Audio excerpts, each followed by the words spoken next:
your two most recent singles that you've released, what word would you use to describe those? I would say that it just feels like being free. Hi, and welcome to From the Liner. I'm Bailey Tyler.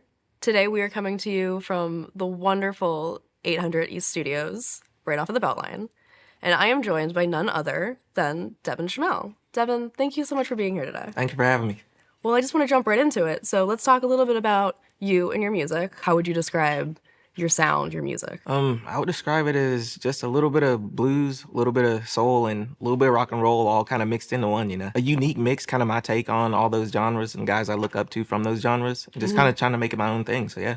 Yeah, well, going off of that then, so who are some of those guys that from those genres that you take the most inspiration from? You have John Denver, Marvin Gaye, Michael Jackson, so many different guys that I just love different aspects of what they did, whether it was their lyrics, whether it was their hook writing, their songwriting, their instrumentation, how they played, just the emotion and different things they conveyed through their music. I take a little bit from a lot of different places and then just kind of create something unique with that.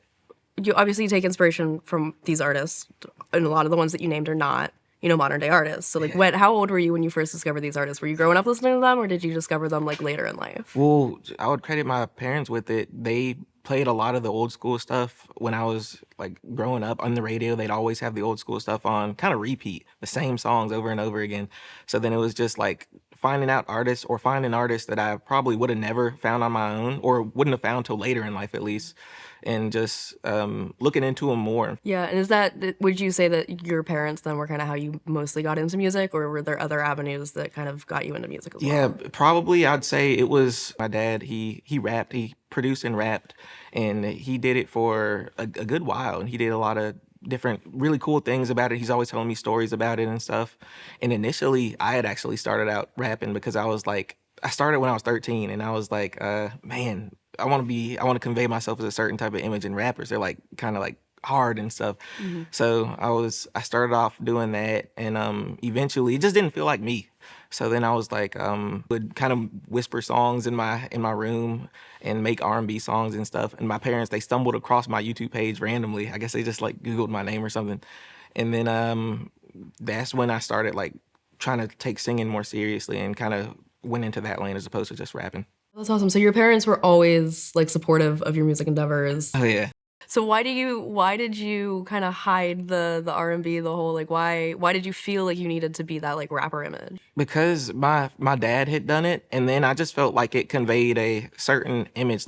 In school, I was kind of shy, reserved, and kind of to myself a lot. So then I was if I start rapping, then probably people will think I'm cool and all that and stuff, as opposed to singing and everything. But eventually they found out too, and they thought it was cool. So yeah. I mean, I would claim that both are equally cool. So I wouldn't be embarrassed with the singing. I mean, I've heard your stuff. You've got a lovely voice. Thank you. So I'm glad that you went in that direction, because it definitely it suits you, I think, very well. And we've only gotten to know each other just in a couple of minutes, but I feel it suits you very well. Thank you. So did you know, obviously, you were trying to follow in your dad's footsteps. Was there a moment where you knew, I'm going to do my own thing? Were you always sure that it was going to be music, or was that always the path? Was that always clear? Yeah, it felt I felt I knew, I wanted to be doing something related to music, whether or not I was working at a label or something, or creating music, or directing, or producing, songwriting. I knew I wanted to do something in music. I just had to figure out how to kind of get my foot in the door and kind of get up to where I wanted to be with it. Yeah, and I know when I was researching this interview, I read another interview that you'd given, and you mentioned that you were 19 when you first started making money off of music. Yeah, I started at 13. It took about a good bit of years till I started making a little bit of money from it, so yeah. What advice would you give to somebody because I feel not many people are making a lot of money from music, that's definitely an accomplishment, which congratulations, that's so young to be able to do that. But, thank you. Do you have any advice on that dedication to get to that point? Just being consistent and kind of being realistic and knowing that I can improve, I can work on X, Y, and Z, and just being consistent and just working towards something, always having a goal you're working towards. So yeah. Yeah, and I think that point that you just made right there, that improvement, that kind of consistency of moving forward and moving onward. Just in the past year, I would say, your sound has shifted kind of drastically from what you were putting out before to kind of what your last two singles that you've released are. I mean, you definitely, your most recent album, America's Rockstar, it's a rock and roll album. I mean, that is, there's no other way that I would describe that. I remember the first time I listened to it, I was like, oh, wow, this is, I don't know why this is the band that came into my head the first time, but it was Nothing But Thieves. I like them, yeah. And I was like, oh, wow, this is just like definitely that style of rock and roll. But I know you from TikTok, and I know you from your like Delta blues music. Yeah. And so it was really cool when I was like starting this research. I was like, oh, yeah, oh, wow, this is like a dichotomy. So what led to that transition? Well, it was I've always been playing slide guitar. I've played slide guitar for a really long time. And what happened was I didn't think that anybody would be interested in the like blues slide guitar type music. So I just never released it or never posted any of it. And I was like, if I'm going to get attention, I think like the rock stuff was going to be kind of the avenue that I got to take. And so like really inspired by guys like Jimi Hendrix, the Black Keys, two of them, Lenny Kravitz, just guys like that. And I was like, I feel like there's a gap in sort of the industry right now, and I feel like I can fill that gap with a lot of the rock stuff, the bluesy rock stuff that I was making. And I still like deep down had like some like hints of blues in there, I'd say. And but just never went full throttle with it. Yeah. And then later decided, you know what, let me just go full throttle and it resonate with people. So yeah. Yeah, it definitely has. I mean, like, again, that's how I discovered you. Is I found you on TikTok, and I was like, wow, this is one super unique. You're not seeing a lot of people posting that unless they're like ancient. And you know what I mean? Like they've been around, and like that's just. So it was really refreshing to see like a younger face that's like playing that kind of music and so earnestly too. Thank you. To transition then to this album that we're talking about today, which is El Dorado by Marcus King. Yeah. I think it's really interesting that you picked that album because it is kind of this multi-genre melding kind of vibe. And when you first said that that's what you wanted to talk about, that's really what I thought based off of your music and kind of your recent trajectory of kind of morphing and moving from one style to another. And I kind of thought that might have been why you picked it. I'm not sure if that is why. Was that part of the reason? Yeah, that you chose it? definitely. Yeah, he's just how he mixes genres and just does it in a way that's unique, but still you can tell he blends with like his jazz influence, his rock influence. The album, it starts off with like a kind of slow country song, and then right into a heavy, well, like rock kind of Black Sabbath inspired song. So it's just, and then after that it goes into like more R&B kind of sounding, soul sounding stuff. So it's just so many like he's able to mix genres so well, and I just really appreciate that about his music. So yeah. Yeah, no, it's definitely a very, very diverse album because I didn't know anything about it when I first listened to it, so I didn't know what I was going into at all. And it was cool. It's one of those albums where every song is different, but it all feels like it still belongs on that album, right? Like it's not too jarring as like, oh, these are so different that they don't, but like it all kind of does meld really well together. So thank you for sharing the recommendation because I really did enjoy the album. No problem. So what songs in particular then stand out to you the most on that? Three I would say are The Well is one of them, kind of just for that reason. He kind of hits it hard with the rock stuff straight out of the gate or after the intro song. And then another one is Beautiful Stranger. That song, I feel like that's just an amazing song by him. And it kind of just shows kind of like a slow jam R&B soul kind of inspiration. Yeah. And then another one is Sweet Mariana. That one's one that I think I just love how it's just super catchy to me. It's like kind of a easy listen song, and I found myself listening to it on repeat like for a long time because of how easy it just flows. So yeah. Oh yeah, that one's definitely like that was like the earworm one for me during this album. It was like Love Song and then Sweet Mariana were the two where I was like, oh yeah, I'm definitely getting those caught in my head. I kind of touched on what I think the inspiration was and kind of why you wanted to talk about this, but really what is the inspiration that you kind of the biggest pull from this album for you? The biggest pull I'd say is just how he's able to take multiple genres and mix it and make it into something cohesive, make it into a cohesive project. And that he's able to do it really well. And that kind of showed me is like, you don't have to be confined to one genre. Like a lot of people, they lean really heavy on their influences. Whereas Marcus, you can tell he's taken a lot or a little bit from a lot of different places and just like wearing his influences on his sleeve, and it's like you don't have to stick to the blues stuff, you don't have to stick to the jazz stuff, the R&B. You can mix all of those things and make something that sounds great. So that's kind of, and I think that album is one of the best examples of somebody who's done that. So yeah. Yeah, I mean, I agree. I'm a big fan of people that want to mix genres and kind of play with conventions because, you know, it's cool when you do something really well, but it's also really interesting when you kind of morph and Yeah. are able to get out of that box. But with that, what do you say to somebody that doesn't quite understand why you would want to experiment with kind of blending I'd say genres? it just kind of comes with like just exploration, I guess, and a desire to want to explore more genres. Like when I initially started, I was leaning heavy into the R&B stuff, and then just out of like curiosity, I was like, okay, the R&B guys I like hearing play guitar, who are their influences? And then kind of branched out, and then it led me to genres like jazz or genres like country and different things. So then I think just being naturally kind of curious about the people that influence the people I'm inspired by, it led me to different genres rather than just being constricted to that one genre. So like what I'd say to somebody is just look at the people that you enjoy, like who you love listening to, and just look at their influences. And then pretty soon you'll find yourself branching out into a lot of different genres that you didn't even know they were influenced by. So yeah. Yeah, no, I mean, I think that's a great point. Like curiosity goes a far way, and then also the just, you know, genre is, people think it's such a square box, but really it's this fluid thing Yeah. that's kind of a word we're using to try to make sense of something, even though it's like not hard and fast one thing. Yeah. My favorite with that is when anyone says anything is indie. Like, what does that mean? Yeah.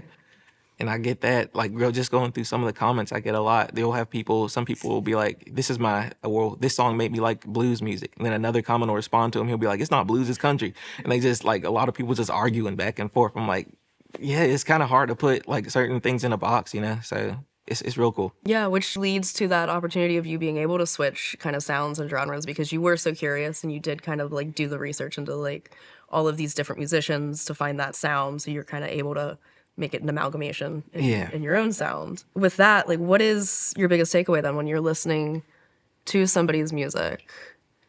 Is it, what are you drawing from it? Is it songwriting? Is it melody? Is it like kind of how do you interpret like new sounds, I guess? Just kind of finding things that kind of speak to me in the songs. And for some people, it might not be like the guitar playing, it might be the songwriting. And I think they just, the way they structure like their songs is just beautiful. And then for other people, it might be the guitar playing or the bass playing or the drummer who's playing on the song. And I just really listening to a lot of different aspects of the song and just trying to let that turn, like, help me produce better and also become a better become better at what I want to do and help me tell my story better. So like for example, Marcus, I know he uses a lot of, in blues, a lot of people just use a pentatonic scale, like minor, major, pentatonic. But Marcus, he goes outside of that. He uses stuff like Dorian scale or Mixolydian, which you really don't hear a lot, like with the guys who are just hard on the blues and stuff. And so it's cool to hear him like use stuff typically used in jazz and just throw it in a rock song or throw it in a blues song. Interesting. So, yeah. Okay, because I was gonna ask. I'm not a musician personally. I'm just a big music fan. So can you talk me through like what those different scales are? Pentatonic, it's kind of 5 notes. You have minor and major pentatonic. The guys, I know John Mayer, he's really big into pentatonic. Eric Clapton, it's kind of that sound, that typical blues sound. B.B. King was big on the pentatonic. So it's like whatever blues song you turn on, it's probably going to be a pentatonic scale when they're going into the solo. Whereas with Mixolydian, you're adding extra notes or you're flattening certain notes, and it gives it a different sound. It gives it a sound that, if for people who've listened to pentatonic solos for a long time, it kind of gives it a unique and fresh sound. Then that's the same thing with Dorian. You're just changing 1 or 2 notes, sharpening a note or flattening a note, and it just gives it a whole different sound to the solo. So yeah. Yeah. So Marcus is doing that obviously with this album here, and that's one of the Yeah. things that you take away. What else about this album, kind of other than that blended genre, other than like him kind of switching and not feeling like he's stuck to these specific genre scales? I think just how authentic the songwriting is on it. Like Beautiful Strangers, just like when I listen to it, it's like, man, I feel the lyrics. And then it's like you can relate to it. And then Sweet Mariana can relate to it. Love Song can, like, the lyrics, I just feel like he's written songs that a lot of people can relate to and that a lot of people can like pull their own experiences out of rather than just listening to the songs from his perspective. When you listen to it, you're like, man, I'm thinking of stuff that I went through when I'm listening to it. So that's the really cool thing about it. Yeah. I was reading an interview that he gave about that album, and he was talking about that authenticity and talking about how that album for him specifically was this form of therapy and catharsis. Like, it is truly an album about his own experience, his own like relationships. And he was talking about how he comes from a long line of musicians, and the only way that they really kind of knew how to express emotion was through me. Like, he just wanted to be able to express emotion, and like through music was the way that he wanted to do it. And that album is kind of just like him really just being authentic about how he feels in a way that felt very vulnerable to him, but in a way that he felt like he kind of had to do, which I think is great. And I think, you know, obviously we both pick up on the authenticity of that album.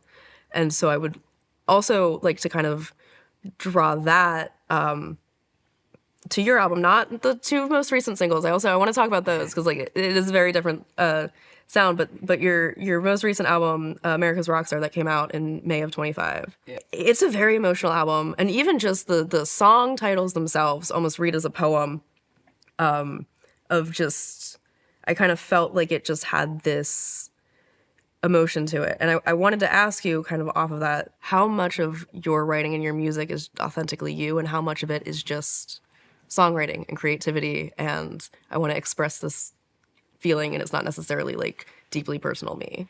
I would say for this album, I'm pulling from like different aspects of what's happened to me and things. And just, I felt like creating the album was the perfect way for me to express how I was feeling in the way I felt like I best knew how to.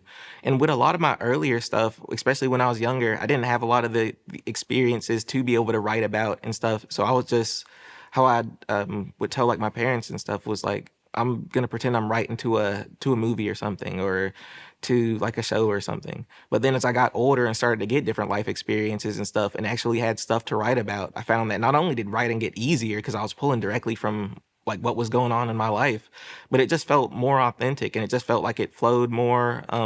It just felt more enjoyable to make and it just gave me an outlet to express what I was dealing with in life. So yeah.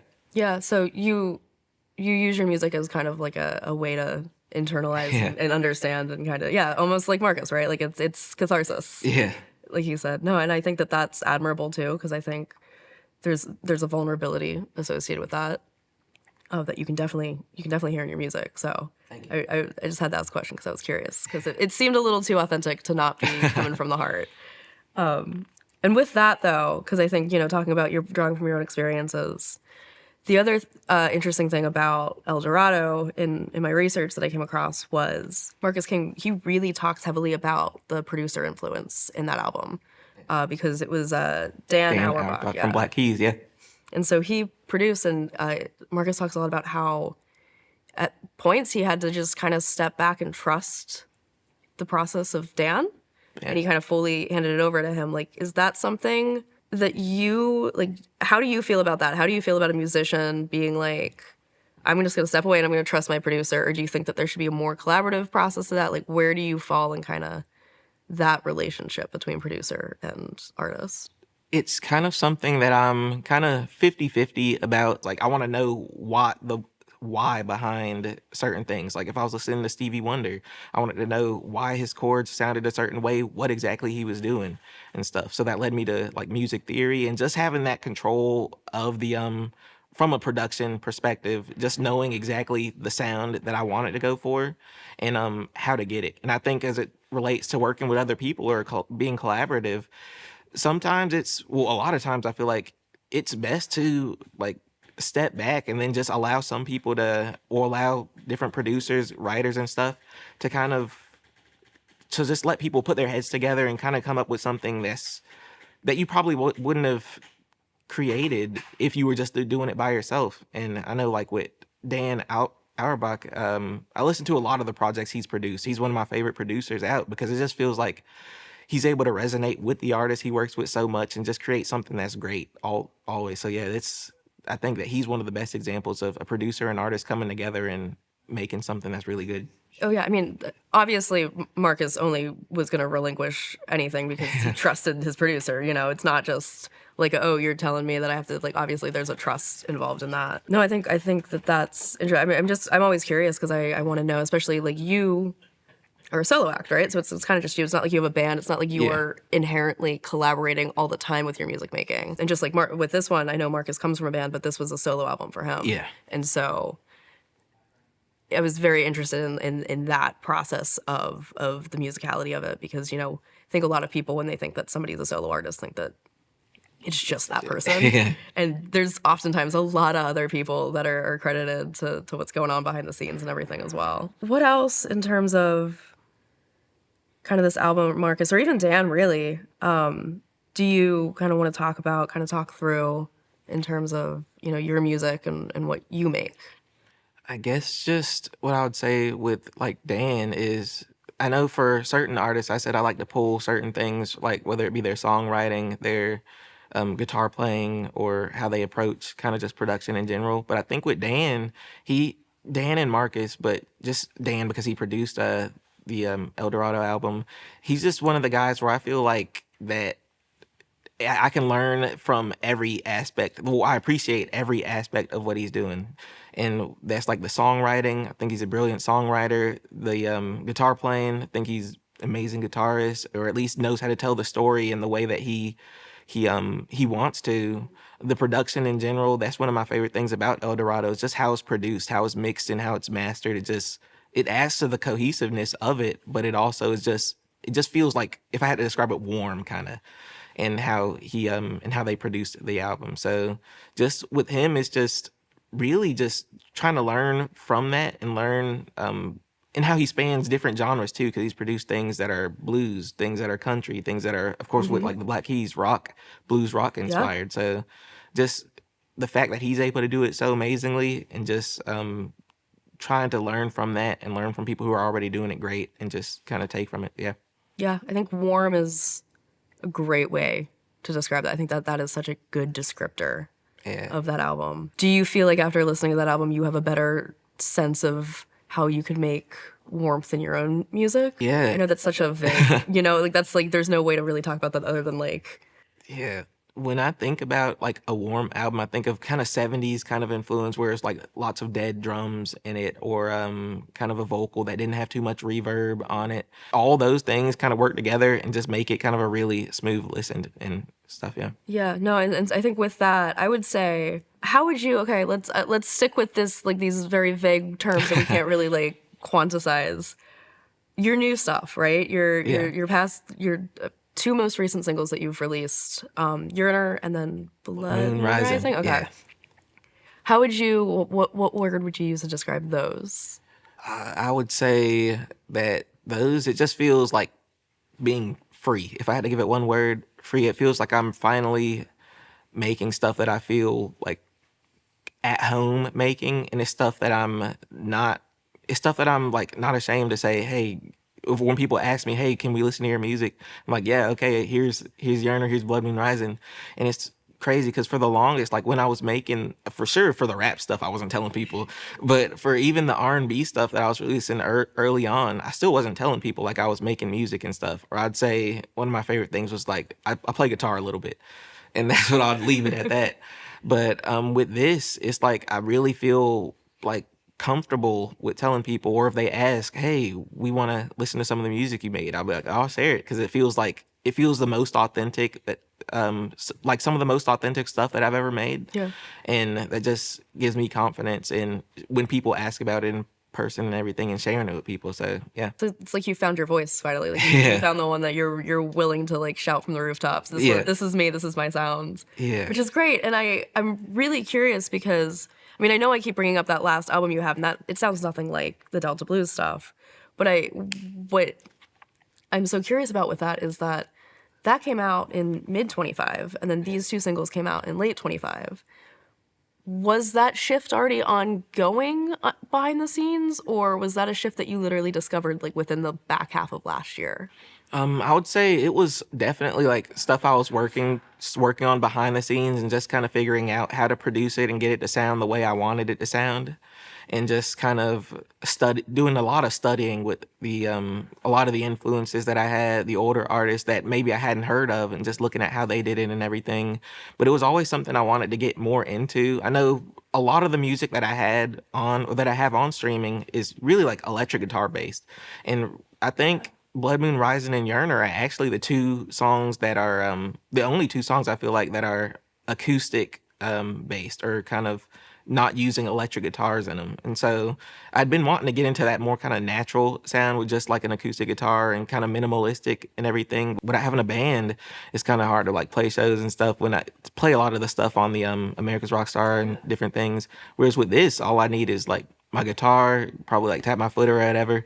And I found that it was really like, it helped in that aspect too, or in that regard too. So yeah. Yeah. And do you have plans to perform more with what's coming up? Definitely. Just trying to finish this current project that I'm working on, so I have like actual songs to or material to play live. But also been getting like lots of messages, lots of emails from people saying, "Hey, can we book you for this and stuff?" I'm like, I'm working on the project. I don't, if you want to hear me play the blues stuff, I don't have much right now. But yeah, that's definitely down the line. Hopefully soon. So yeah.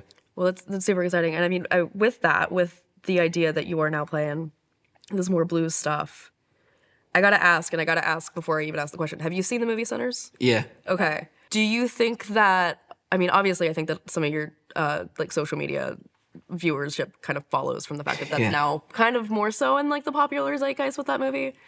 Did that inspire this? Were you already doing it? Kind of, does that fall anywhere in it or no? Definitely. It made me lean into it heavier because, like I was saying, I'd been playing slide guitar for a long time. But then when the movie came out, or when the trailer, I forget when it had happened exactly, I said, I saw the trailer and he was playing slide guitar. So I was like, let me kind of capitalize off of that and try to get some views from that. So then I posted a video about it and it got a good bit of views, and then I was like, wait, people want to hear me play slide guitar. So then posted another video, it did good again, posted another one, and I was like, you know what, I'm gonna just lean into it. I was already like playing behind the scenes, but now I feel like it opened an avenue for me to post it like publicly and know that it was something that people were looking for. Yeah.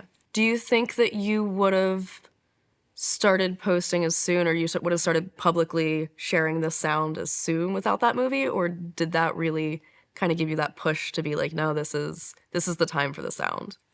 When I saw the attention that it was getting and that the movie had introduced people to, like, a lot of people to the Delta blues and then to slide guitar more specifically, I was like, well, this feels like the perfect time for me to say, hey, y'all, if y'all like the music from the movie, you might like what I'm doing or what I can do. So I felt like it was just kind of perfect timing, and it just felt like it worked out. So yeah. Yeah. I mean, and with that too, I mean, Delta blues is obviously not a genre that is super popular currently, right? Like it definitely is historic and it has deep significance, especially in the South where, we are.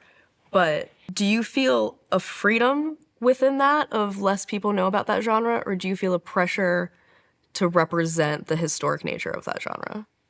I feel both, kind of, and I hate to give the answer to that, but I can explain it. The freedom side is that there's not a lot of artists, or at least a lot of modern artists, that I'm instantly going to be compared to playing slide guitar. So it's not like playing it, they're not going to say, oh, he sounds like this person or he sounds like that.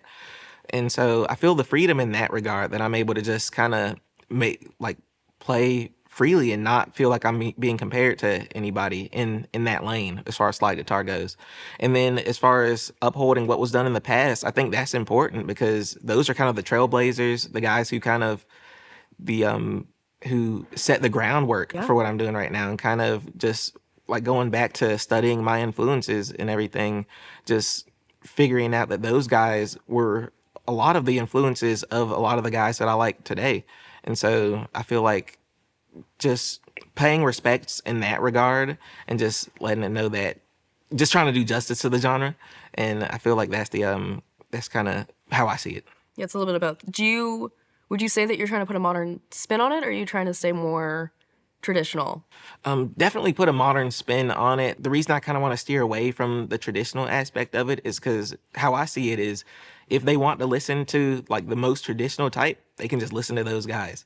And I was like, so I want to kind of add my spin on it and make it my unique thing to where they're like, yeah, I can listen to like Muddy Waters, for example, for this. But if I want to listen to this kind of spin on it, I can go listen to Devin Shamel. So yeah, that's kind of how I was trying to go for it. I think it's great, brilliant. I mean, why not, right? We're in a modern time, we're in a modern century. Why not put a modern twist on an old sound? I know you kind of alluded to it, so you're working on a project. Yeah. So do you have a timeline for that? Are we able to like announce when that's going to come out? Is it just kind of we're working on it? Just kind of working on it, getting everything. I've written so many songs for it. I've written over like 50 songs. I was in my family's from Mississippi, and so I was over there not too long ago, and all I did is where we live is Moss Point, Mississippi, and so there's nothing to do out there. It's just what I do is go outside on the porch with my brother, just play guitar all day, and then just write songs and stuff.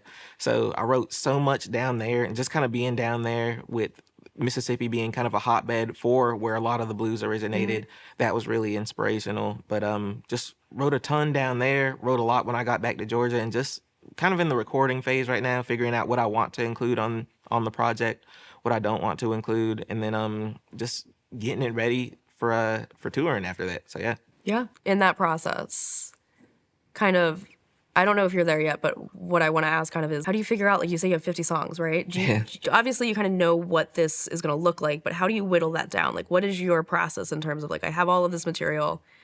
Do you find a common theme that you want to use for all of it? Do you have like just like a vibe, like kind of where, or maybe you're not there yet in the process? Oh no, but definitely. It's just it.